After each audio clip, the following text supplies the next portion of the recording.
آج ہم lecture number 38 صفحہ نمبر 320 کا چیپٹر زمانی اور مکانی فاصلے پڑھیں گے۔ اعوذ باللہ من الشیطان الرجیم، بسم اللہ الرحمن الرحیم۔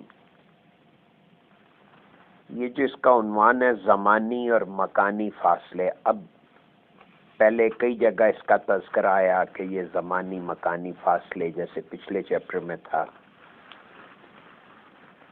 کہ حواس کی تکرار ہو رہی ہے، اور جب اللہ کہتا ہے کہ میں رات کو دن میں، دن کو رات میں، زندگی کو موت سے نکالتا ہوں، موت میں سے زندگی نکالتا ہوں، تو یہ کیا مطلب ہے اس کا؟ تو وہاں پہ بتایا گیا کہ زمانی اور مکانی فاصلے مردہ ہو جاتے ہیں یا وہ جی اٹھتے ہیں، یعنی خواب کے حواس میں یہ زمانی اور مکانی فاصلے مردہ ہو جاتے ہیں، یعنی ختم ہو جاتے ہیں، اور دن کے حواس میں یہ فاصلے زندہ ہو جاتے ہیں۔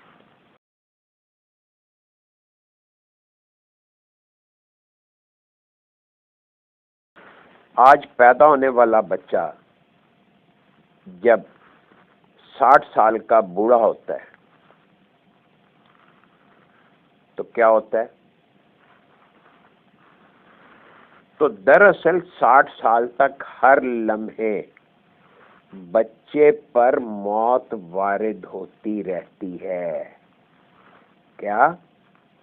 بچے پر ہر لمحہ موت وارد ہوتی رہتی ہے، اور آپ کہتے ہیں ہم تو ایک ہی دفعہ مریں گے۔ ذرا اندازہ کر لیں، آج پیدا ہونے والا بچہ جب 60 سال کا بوڑھا ہوتا ہے، تو آپ جب بھی کسی 60 سالہ بوڑھے کو دیکھیں تو آپ سمجھ لیں کہ یہ بچہ جس دن پیدا ہوا اس سے اگلے دن اس کا پہلا دن مر گیا، دوسرا دن اس کا گزرا تو دوسرا دن مر گیا، تب تیسرے دن میں وہ پیدا ہوا۔ تو اس طرح وہ ہر لمحہ بچے پر موت وارد ہوتی رہی۔ ایک سیکنڈ جب کسی پہ گزرتا ہے تو وہ ایک سیکنڈ مرتا ہے، تب دوسرا سیکنڈ شروع ہوتا ہے، اور ہر لمحے گویا زندگی وارد ہوتی ہے۔ ایک لمحہ مرتا ہے تو دوسرا لمحہ پیدا ہوتا ہے، تو یہ ہے موت میں سے زندگی نکالنا، موت میں سے زندگی نکالنا یا زندگی میں سے موت نکالنا۔ جب اسی طرح چلتے چلتے ایک سال پر موت وارد ہو جاتی ہے، یعنی ایک پورا سال جو ہے مر جاتا ہے تو 2 سال کا ہو جاتا ہے، پھر دوسرے سال پہ موت وارد ہوتی ہے تو وہ 2 سال کا ہو جاتا ہے۔ اب اس طرز کا انکشاف کس طرز کا؟ یہ جو زمانی فاصلہ ہے اس کی بات ہو رہی ہے۔ اس طرز کا انکشاف ہمیں روزانہ خواب کی دنیا میں ہوتا ہے، یعنی جب ہم سو جاتے ہیں تو خواب کی دنیا میں یہ زمانی اور مکانی فاصلے غائب ہو جاتے ہیں۔ اب یہ وہ طرز ہے جس کے اثرات ہماری بیداری کی زندگی میں یا عمر جو ہم یہاں گزار رہے ہیں اس پہ پڑتے ہیں۔ زید خواب دیکھتا ہے کہ وہ اپنے ایک دوست سے باتیں کر رہا ہے، حالانکہ اس کا دوست دور دراز فاصلے پر رہتا ہے، لیکن خواب میں زید کو احساس بالکل نہیں ہوتا کہ اس کے اور اس کے دوست کے درمیان کوئی فاصلہ ہے۔ یہ مکانی فاصلہ غائب ہو گیا۔ اسی طرح زید گھڑی دیکھ کر رات کے 1 بجے سوتا ہے، خواب میں ایک ملک سے دوسرے ملک تک ہفتوں کا سفر کرتا ہے، راستے میں قیام بھی کرتا ہے، ایک طویل مدت گزارنے کے بعد گھر واپس آتا ہے، اور آنکھ کھلتے ہی گھڑی دیکھتا ہے تو گھڑی میں ابھی بھی 1 ہی بجے کا وقت ہوا ہے، یعنی ویسے ہی پلک جھپکی اور اس نے اتنا بڑا خواب دیکھ لیا۔ اس قسم کے خواب میں زمانی فاصلہ صفر ہو گیا۔ کوئی آدمی ایسا نہیں ہے جس کی زندگی میں ایک، دو یا زیادہ خواب ایسے نظر نہ آتے ہوں جن میں زمانی و مکانی فاصلے صفر ہو جاتے ہیں۔ لیکن اگر آدمی خواب کے علاوہ بیداری میں سفر کرنا چاہے اور دوست سے باتیں کرنا چاہے، منزل پر قیام کرنا چاہے، تو دونوں یعنی زمانی اور مکانی فاصلے صفر نہیں ہوتے، یعنی یہ مردہ نہیں ہوتے۔ خواب کے حواس کو اللہ تعالیٰ نے لیل کہا ہے اور دن کے حواس کو اللہ تعالیٰ نے نہار کہا ہے۔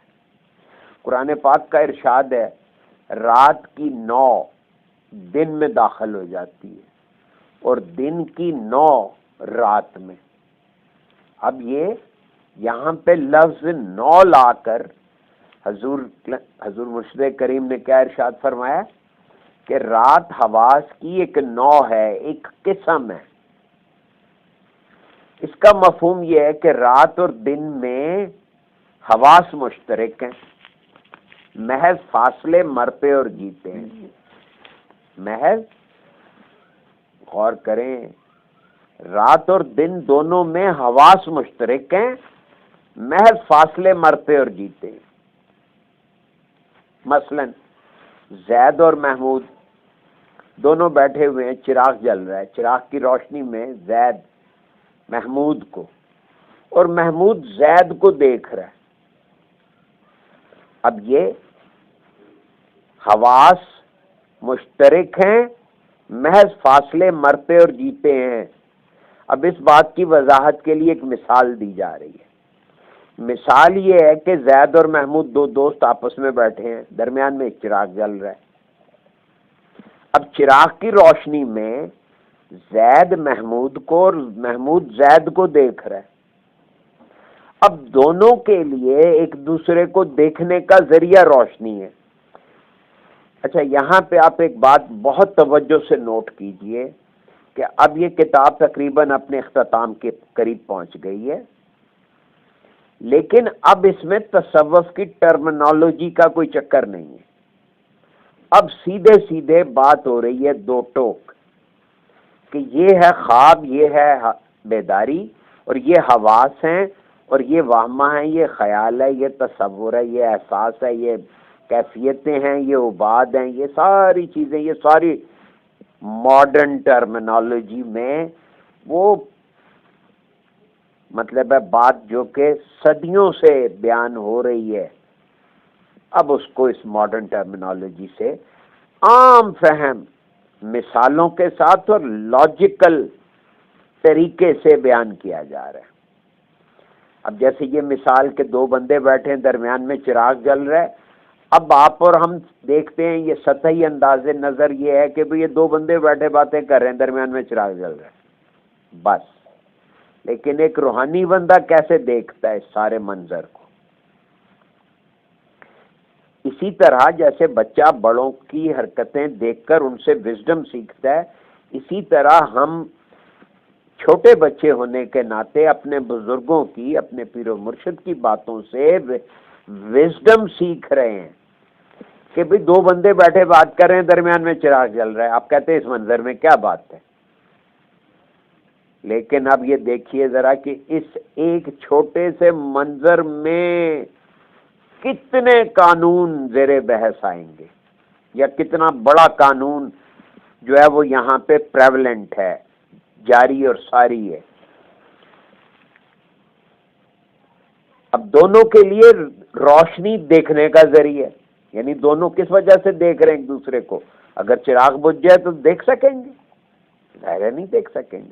تو دیکھنے کا ذریعہ روشنی ہے، ایک بات۔ دوسرا کہ روشنی بیک وقت دو سمتوں میں ایک ہی رفتار سے چل رہی ہے، یعنی روشنی کی رفتار بیک وقت دو سمتوں میں، یہ رفتار ایک ہی سمت میں نہیں ہے بلکہ روشنی ہر سمت میں پھیل رہی ہے، اور یہاں چونکہ دو بندے ہمیں دکھ رہے ہیں لہذا دو سمتوں میں پھیل رہی ہے۔ تو یہ روشنی کی رفتار بیک وقت دو سمتوں میں۔ اب ذرا غور کیجئے یہ دو سمتوں سے کیا مراد ہے۔ اب زید کی سمت سے روشنی محمود کی آنکھ تک پہنچتی ہے، غور کریں چراغ سے بات نہیں کی، زید کے چہرے پہ جو روشنی پڑ رہی ہے وہ جا رہی ہے محمود کی آنکھ تک، اور جو محمود کی سمت سے روشنی زید کی آنکھ تک پہنچتی ہے یہ ایک ہی چراغ کی روشنی ہے، ایک ہی چراغ کی روشنی گویا دو سمتوں میں سفر کر رہی ہے، ایک طرف وہ زید کی طرف جا رہی ہے، دوسری طرف محمود کی طرف جا رہی ہے، اور پھر محمود سے زید کی طرف جا رہی ہے اور زید سے محمود کی طرف جا رہی ہے۔ یہ منظر واضح ہو گیا؟ اس میں یہ ٹرائنگل بھی دکھ رہی ہے آپ کو اب کہ چراغ کی لو ایک طرف زید کی طرف جا رہی ہے، دوسری طرف محمود کی طرف، اور پھر محمود سے زید کی طرف، تو یہ ٹرائنگل بن گئی کہ نہیں بن گئی؟ تو یہ ہے آپ کے وہ مثلث اور دائرے والی بات۔ یعنی چراغ کی ایک ہی روشنی زید سے محمود تک اور محمود سے زید تک سفر کر رہی ہے، اب سفر کی سمتیں مختلف ہیں لیکن مخزن ایک ہے۔ مخزن یعنی اس کا یہ لفظ مخزن یعنی سورس، خزانہ جہاں چھپاؤ، مخزن یعنی جہاں اس کا اصل سورس ہے، منبع، وہ ایک ہی ہے۔ چراغ کی روشنی میں زید محمود کو دیکھ رہا ہے، چراغ کی روشنی میں زید محمود کو دیکھ رہا ہے، یعنی زید اور محمود کے دیکھنے کا ذریعہ روشنی ہے۔ اب یہ روشنی کیا ہے؟ یہی روشنی جب تصورات زید میں پیدا کرتی ہے تو وہ زید کے تصورات کہلاتے ہیں، اور یہی روشنی جو تصورات محمود میں پیدا کرتی ہے تو وہ محمود کے تصورات کہلاتے ہیں۔ غور کریں، روشنی یاد کریں، تجلی، وہمہ، نور، خیال، اور روشنی، تصورات، اور یہاں پہ حضور کیا فرما رہے ہیں کہ یہ روشنی جو ہے یہ تصورات پیدا کر رہی ہے، محمود میں محمود کے تصورات اور ساتھ میں زید کے تصورات کو منتقل کر رہی ہے محمود تک، اور اسی طرح زید اپنا محمود میں محمود کے تصورات پیدا کر رہی ہے اور ساتھ میں زید کے تصورات محمود کو منتقل ہو رہے ہیں۔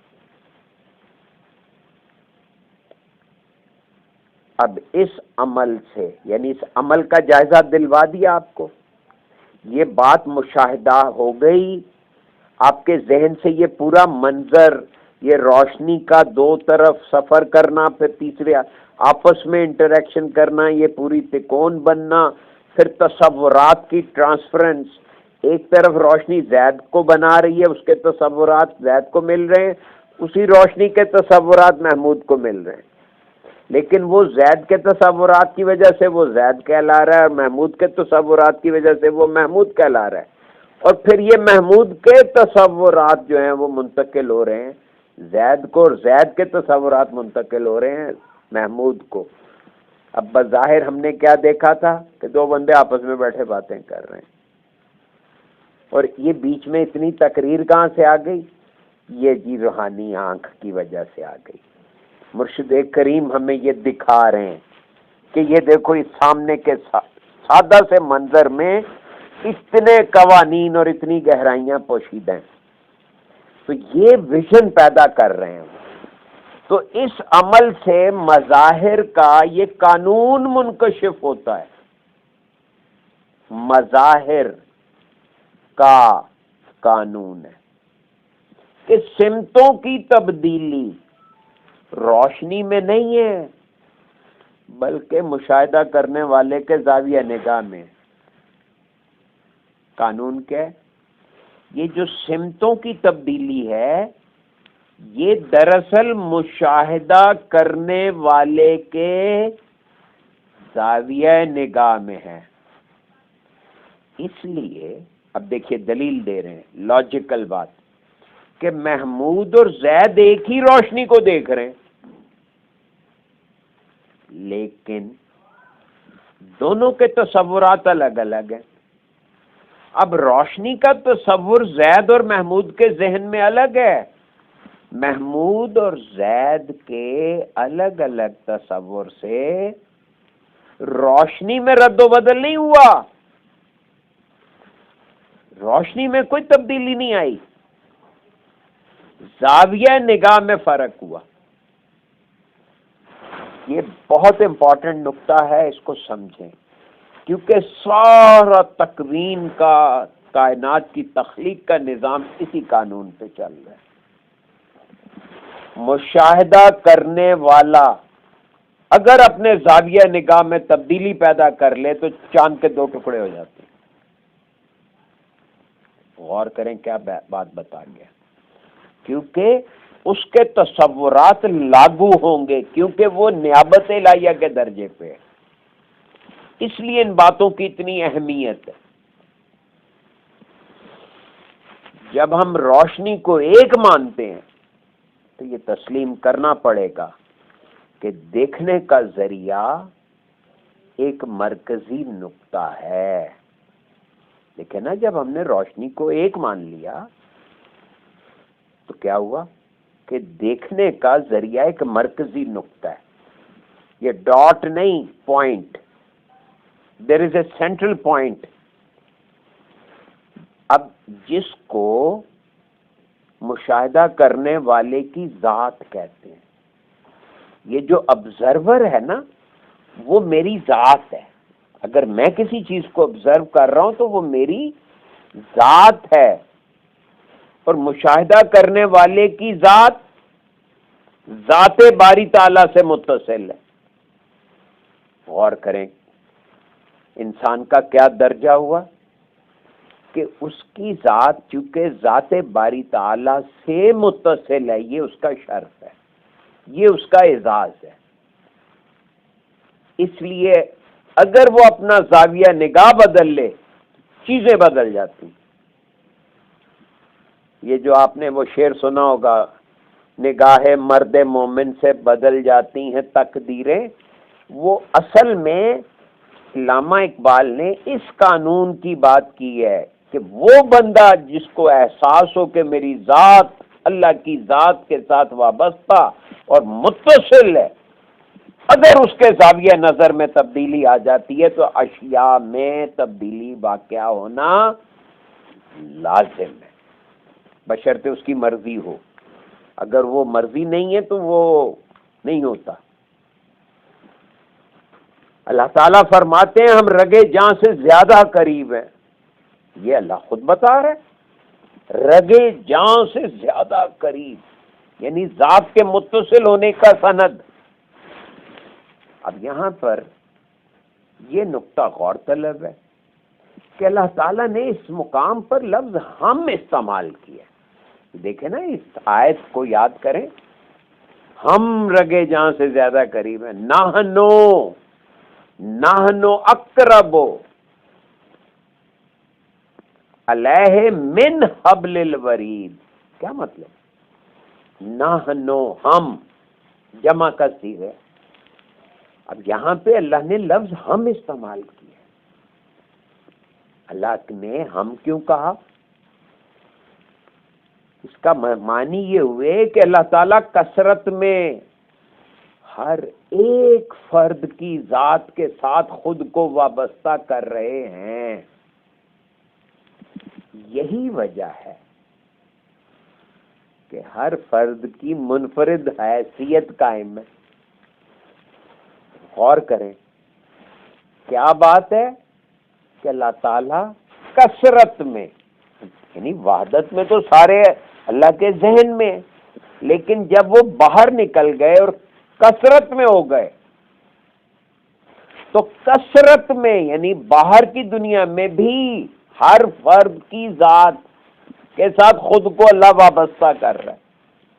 یہ مخلوق کا کمال نہیں ہے کہ وہ اللہ کے ساتھ وابستہ ہے، اللہ تبارک و تعالیٰ کا انعام ہے، اس کا کرم ہے کہ وہ خود کو مخلوق کے ساتھ وابستہ کیے ہوئے۔ یہی وجہ ہے کہ ہر فرد کی منفرد حیثیت قائم ہے، یعنی ہر فرد اس لیے اپنی منفرد حیثیت میں قائم ہے کیونکہ اس کی ذات اللہ کے ساتھ وابستہ ہے اور اللہ نے اس کو قیام بخشا ہوا ہے۔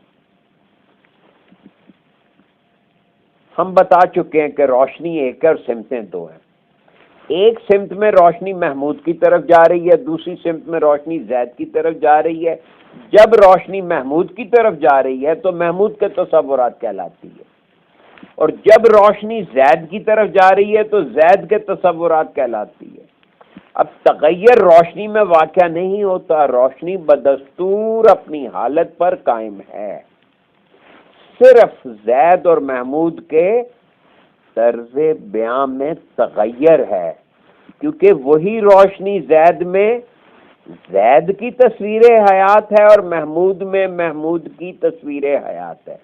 تصویر میں بھی لفظ تصور نظر آ رہا ہے، محمود کی تصویر حیات ہے۔ تصوف میں اس عمل کو مرتبہ کہتے ہیں۔ اگر ہم مرتبہ کا عام زبان میں ترجمہ کریں تو انگریزی کا ایک لفظ ہے میکانزم۔ اب یہ لفظ مرتبہ سے میکانزم کیسے بنا؟ مرتبہ رتبے سے ہے، مرتبہ ترتیب سے ہے، جسی طرح رتب سے لفظ ترتیب بنتا ہے، اسی طرح سے یہ لفظ میکانزم، میکینکس، ایک غراری کا چلنا، یعنی باری باری درجہ بدرجہ چلنا۔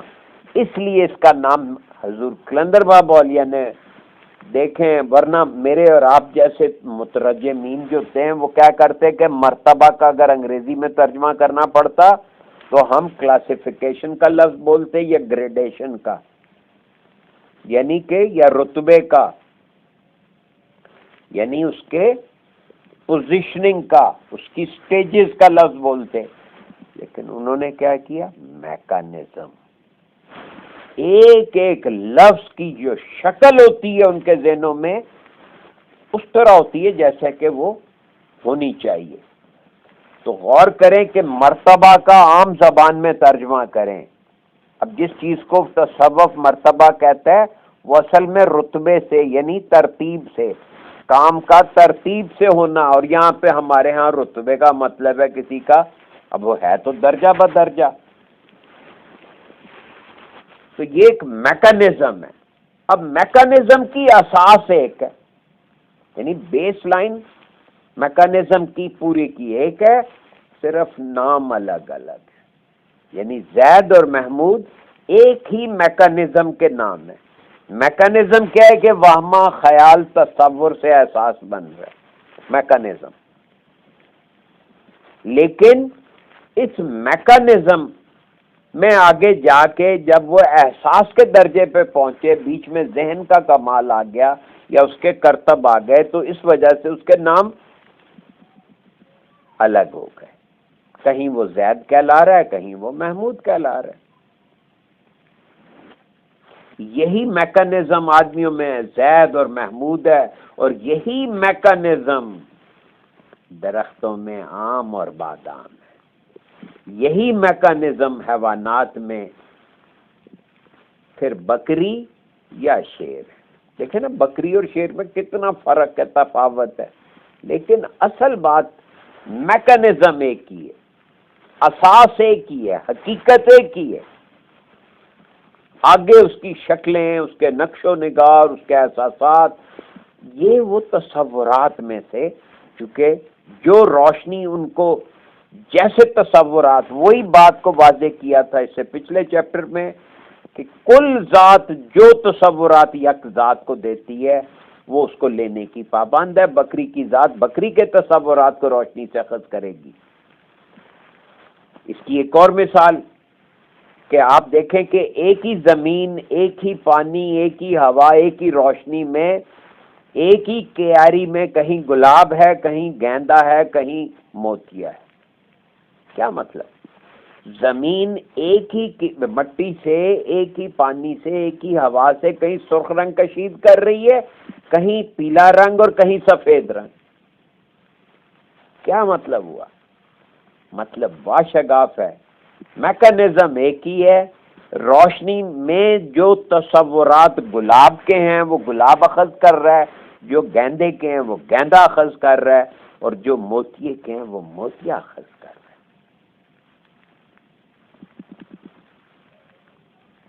ہماری سائنس جو ہے، جو فزکس ہے، جو کیمسٹری ہے، یہ جو مادی سائنس ہے، ابھی ان کو ان باتوں کی ہوا بھی نہیں لگی. وہ اس طرف ابھی نہیں آئے. ان کو اسی لیے یہ کہا جاتا ہے کہ جو لوگ قرآن کے علوم پہ دسترس حاصل کر لیں گے وہ اس مادی سائنس سے کہیں زیادہ آگے جا سکتے ہیں. ہیونگ سیڈ دیٹ، روشنی جب انفرادی طور پر سفر کرتی ہے تو فرد کے تصورات کے مطابق شکلیں بناتی ہے، اور یہ میکانزم جو ہے ایسے سیاہ نقطوں سے بنا ہوا ہے جو کائنات کی اصل ہے. اب یہ سارا mechanism black dots, black points سے بنا ہوا ہے. پوائنٹ بلیک، بالکل ڈارکنیس، اور وہ کائنات کی اصل ہے.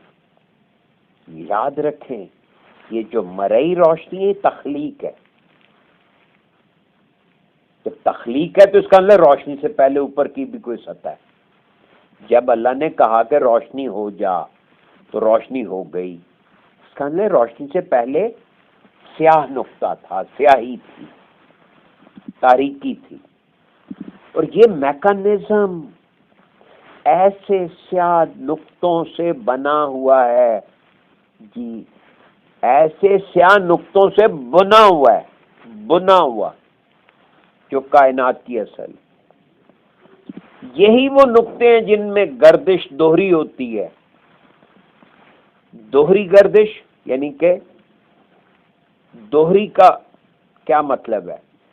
ایک کسی چیز کا اپنے محور کے گرد گھومنا، یہ بھی گردش ہے، اور دوسرا کسی چیز کے گرد گھومنا، اسے طولانی گردش کہتے ہیں. یہ بھی اب یہ گردش ہو گئی اور دوہری ہو گئی. ایک اپنے گرد گھومنا، ایک کسی کے گرد گھومنا. انسان کا ذہن بھی اسی قانون کا پابند ہے. ایک وہ اپنی ذات کے گرد گھومتا ہے اور اس کی ذات اللہ کی ذات کو اپنا محور مان کر چلتی ہے، لیکن شعوری زندگی میں وہ یہ تار توڑ دیتا ہے، لہذا وہ پریشان ہو جاتا ہے، لہذا وہ تکلیف میں آ جاتا ہے، لہذا وہ رنج اور کلفت میں چلا جاتا ہے. روشنی جب انفرادی طور پر سفر کرتی ہے تو فرد کے تصورات کے مطابق شکلیں بناتی ہے، اور یہ میکانزم ایسے سیاہ نقطوں سے بنا ہوا ہے جو کائنات کی اصل ہے. یہی وہ نقطے ہیں جن میں گردش دوہری ہوتی ہے. اللہ تعالیٰ نے قرآن پاک میں جہاں تکرار کا مفہوم استعمال کیا ہے وہاں یہی دوہری حرکت مراد ہے.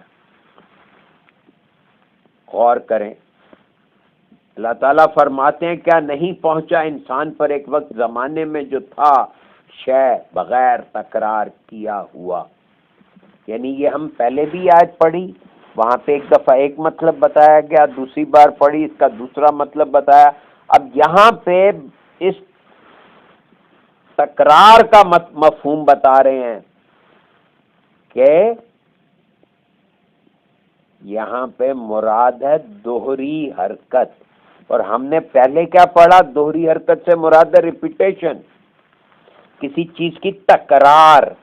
اب یہاں پہ تکرار کا مطلب بتا دیا کہ دراصل یہ دوہری حرکت کی وجہ سے ریپیٹیشن ہو رہی ہے. یعنی ایک چیز اپنے گرد بھی گھوم رہی ہے اور کسی مرکز کے گرد بھی گھوم رہی ہے.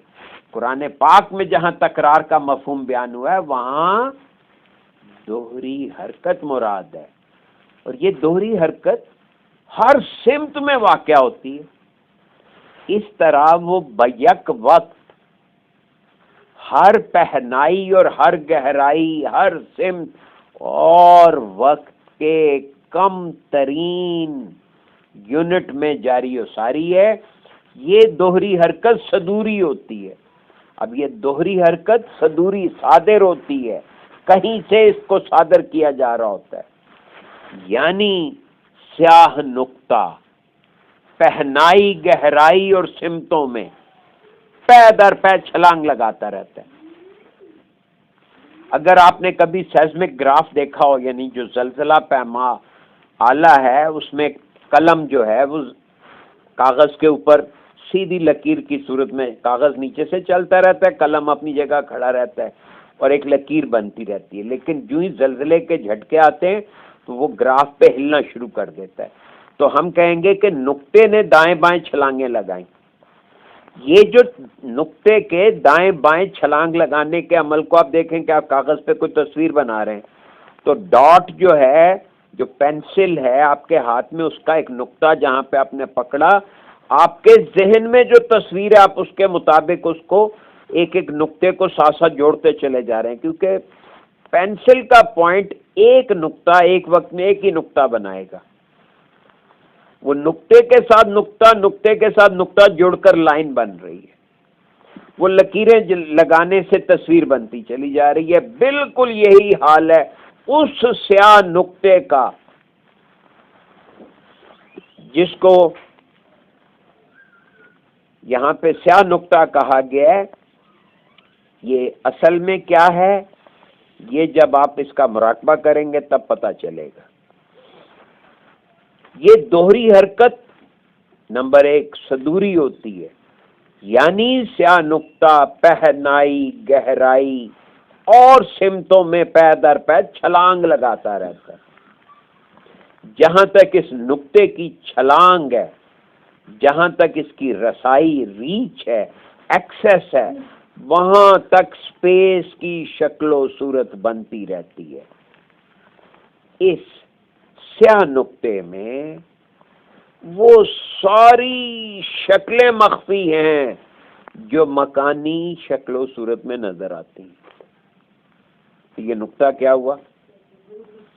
جب یہ نقطہ چھلانگ لگاتا ہے تو مختلف مظاہر کا روپ اختیار کر لیتا ہے۔ اسی روپ کا نام کائنات ہے، اسی روپ کا نام کائنات ہے۔ اس نقطے میں لاشمار پردے ہیں۔ نقطے کی دوہری حرکت کے 2 رخ، رات اور دن کے حواس ہیں۔ دن کے حواس میں رات کے حواس مخفی ہیں، لیکن رات کے حواس میں دن کے حواس مخفی نہیں ہیں۔ ایک آدمی جو دن کے حواس میں ہے وہ دن کے حواس سے رات کے حواس نہیں دیکھ سکتا، لیکن جو بندہ رات کے حواس میں داخل ہو گیا وہ رات کے حواس میں دن کے حواس کا مطالعہ کر سکتا ہے۔ یہ آپ کو آپ کی اس ایک خاص صلاحیت کی طرف بتایا جا رہا ہے کہ ہم دن کے حواس سے رات کے حواس کو واقف نہیں ہو سکتے۔ رات کے حواس چونکہ نزولی کیفیت میں، لہذا رات کے حواس میں دن کے حواس موجود ہیں، لہذا رات کے حواس میں ہم دن کے حواس سے واقف ہو سکتے ہیں۔ اور جو بندہ رات کے حواس میں داخل ہو گیا وہ رات کے حواس میں دن کے حواس کا مطالعہ کر سکتا ہے۔ یعنی ایسا بندہ جو رات کے حواس سے واقف ہو جاتا ہے، اس کے اندر اللہ تعالیٰ اتنی سکت پیدا کر دیتے ہیں کہ وہ جب چاہے ٹائم اینڈ سپیس سے آزاد ہو جاتا ہے، اور جب چاہے ٹائم اینڈ سپیس میں قید ہو جاتا ہے۔ میرا خیال ہے بس یہاں رک جاتے ہیں، کل مزید پھر آگے اس کا پڑھتے ہیں۔ آج آپ اس کو ذرا ڈائجسٹ کرنے کی کوشش کیجیے۔ اللہ تعالیٰ آپ کو بہت خوش رکھے۔ Thank you very much.